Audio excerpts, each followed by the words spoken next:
Hi y'all, my name is Mr. Chow, and welcome to Chow Time. This week's review is on a slightly controversial watch in the Rolex stainless steel sports category, and that's the Yacht-Master.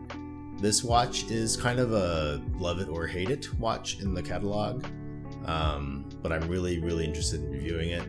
And a big shout out, a huge shout out to one of my earliest subscribers and good friends who has lent the watch to me.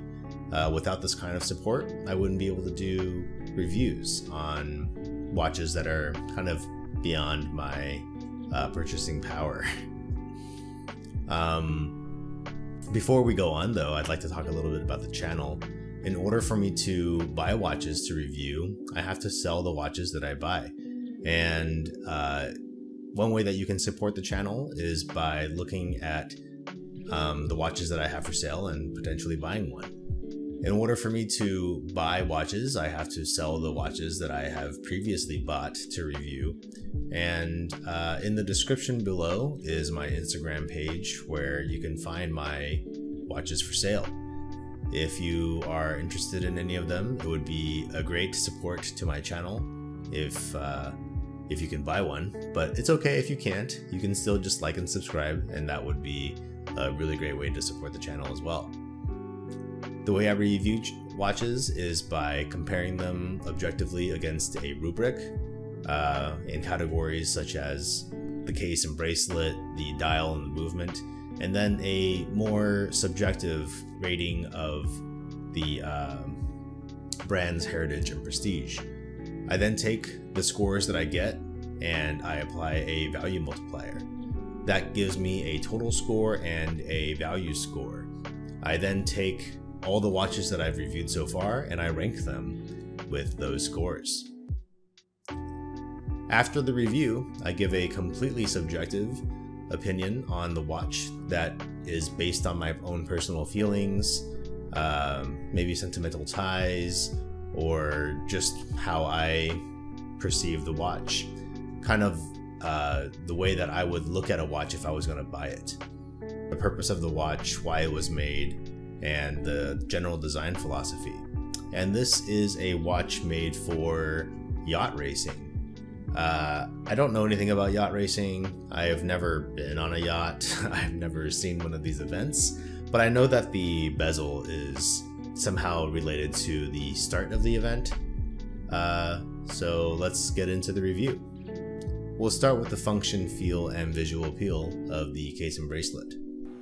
The Yacht-Master has the Rolex stainless steel case, which I believe is their name for 904L steel. 904L takes polishing to a new aesthetic high, but in return gives up some hardness to 316L steel, making it scratch more easily. The entire midcase is polished and is very finely executed. The case design has curves and roundness that I'm not used to seeing on a Rolex case.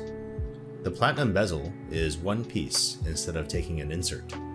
It has a mix of deep engravings, bead blasting, polish, and brushing. The bezel is bidirectional and feels very solid when turning. The clicks are subtle and the bezel moves pretty easily, so it is possible to turn it without noticing. The sapphire crystal does seem a little out of place. It's flat and has a small bevel, lifting it up higher than the bezel. However, with the curvy nature of the case, it would have been nice to see a slight dome. The trip lock crown is large and knurled for ease of use. The trip lock also gives the watch 100 meters of water resistance, although I wouldn't be surprised if it could be submersed much deeper than that. The universally loved Rolex bracelet is here, with polished mid-links and brushed links flanking. The mid-links are non-articulating.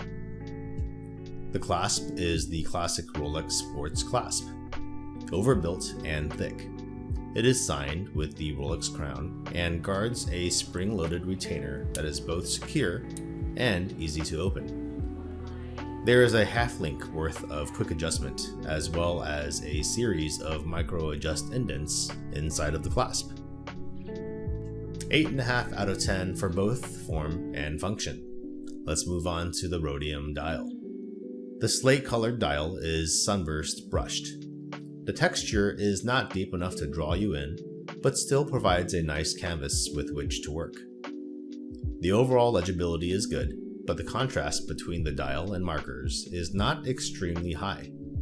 However, the indices are applied and tall enough to create a visible separation between the two elements, aiding in the legibility and giving the dial some complexity. The hour markers are the traditional Rolex shapes, each white gold and polished to provide some visual interest when the light interacts. The simple shapes work well with the rest of the watch design, as do the Mercedes hour hand and pencil minute hand. The hands are flat and polished, which is functional, but betrays the flashier design elements of the case and bracelet. The Rolex lume is as amazing as ever, being fully legible at 3 AM. The cool blue light is not as bright initially, but stays bright longer, which is no doubtedly a worthy and functional compromise. The Rolex crown and some text is painted on, and as usual for the brand, is of a fairly high quality. Once again, 8.5 out of 10 for both form and function. Let's move on to the movement on the inside of the case.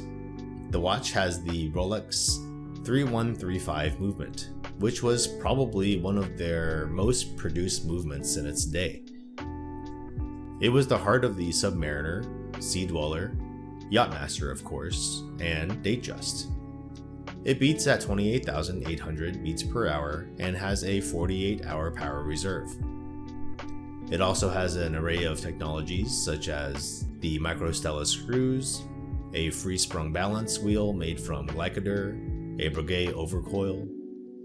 For a movement created in 1988, it's still a very functional and durable movement. There is some decoration as well, such as perlage, sun ray finishing, and mirror polish components. Keeping the movement from attaining a higher score is the single low difficulty complication and the relatively basic 48-hour power reserve. 8 points for form, 7 points for function, and let's move on to our last and most subjective category, the brand's heritage and prestige. Rolex is the it brand at the moment. It's the most visible watch brand in the Swiss automatic market. Almost every stainless steel sports model is trading over retail. ADs almost never have any inventory in stock. And this is from the brand that arguably makes more watches than many of its less expensive peers. The company also has a deep history of making highly functional watches for scientists and explorers. The brand has really cultivated a unique position in the market, earning it a 9 out of 10 in brand heritage and prestige, giving it a total score of 58 out of 70. This particular reference, the 116622, is no longer in production. However, the new 126622 can be configured to look the same, with this slightly upgraded movement. The watch goes on the used market for about $13,500 to $15,000 USD. In either case, the value multiplier has reached the end of its usefulness and drops to 1. The value score is therefore the same as the total score, of 58, putting it near the middle of the value rankings. That brings me to my personal opinion on this watch. This watch is a little bit too flashy for me, and I think that comes from being so polished. I wish it had a little bit more brushing on it. There is some brushing on the bracelet, and there is some bead blasting on the bezel, but those there's just not enough for me. Moving on to the dial, the slate color, I'm not a big fan of. It's not enough contrast for me. It's not difficult to look at and tell the time quickly, but the hands sometimes just are the same color as the dial, and the whole watch is just kind of shades of gray, which I don't think looks great. That little bit of Carolina blue though on the second hand and the print, I think go really, really well with this slate colored dial. I kind of wish that the bezel was also that same color. If there was a ceramic Carolina blue bezel insert, I think that would look amazing and would just give the watch that bit of color to kind of tie things together. I think that would have really looked nice. Speaking of the bezel, it moves a little bit too easily for me. It just spins with just a little bit of contact, and the clicks are hard to feel. And so with other watches, when I accidentally move the bezel by rubbing up against my shirt or something, I can hear the clicks. But with this, if I'm actually timing anything, I wouldn't know if I adjusted the bezel. However, the thing I really do like about this watch is the thinness of it. It wears really thin for a sports watch. It's thinner than, I believe, any of the other sports models that are 40 millimeters. So the Submariner, obviously the Sea Dweller, and the Sea Deep Sea, the GMT Master, all of those other watches are thicker. And this watch also has a lot of curves to it, which makes it really, really comfortable on the wrist when you're moving your hands around. I've always really enjoyed Rolex bracelets, and this one obviously does not let you down at all. It does have that little half link that's built in, and I found it to be very useful. The clasp opens and closes really, really nicely, and really just a lot of the touch points outside of the bezel are just really, really pleasant. Even the crown, turning it and setting the time, it just feels really, really nice. The watch is a little bit heavy. It could just be psychosomatic, like I can feel the weight of the platinum, but it just feels luxurious and it has a nice heft to it. So that's kind of cool. This size watch, I've already talked about this multiple times. The 40 millimeter Rolex sports case, it is the perfect size for my wrist. I don't know if you can see this well, but I think it fits really well. It's really comfortable, and yeah, nothing not to love about this. I have a 6.5 inch or 16.5 centimeter wrist. It's perfect. So I don't think I can talk about a Rolex watch without talking about it being a Rolex watch. And because Rolex are such a pop culture icon in the watch industry, I feel like I have to be really deliberate about choosing a Rolex to be in my collection, because it's really easy to get swept up in the mob mentality of how great the various Rolex watches are. And before you know it, you can have a collection made of 80% Rolex watches. And so for me, this watch just doesn't make the cut.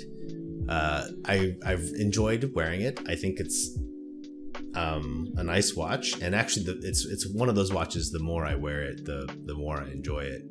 But yeah, can't do it with this one.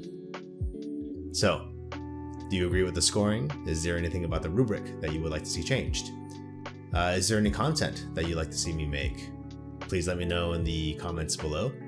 Thanks for making it to the end. Hope you enjoyed. Bye, y'all.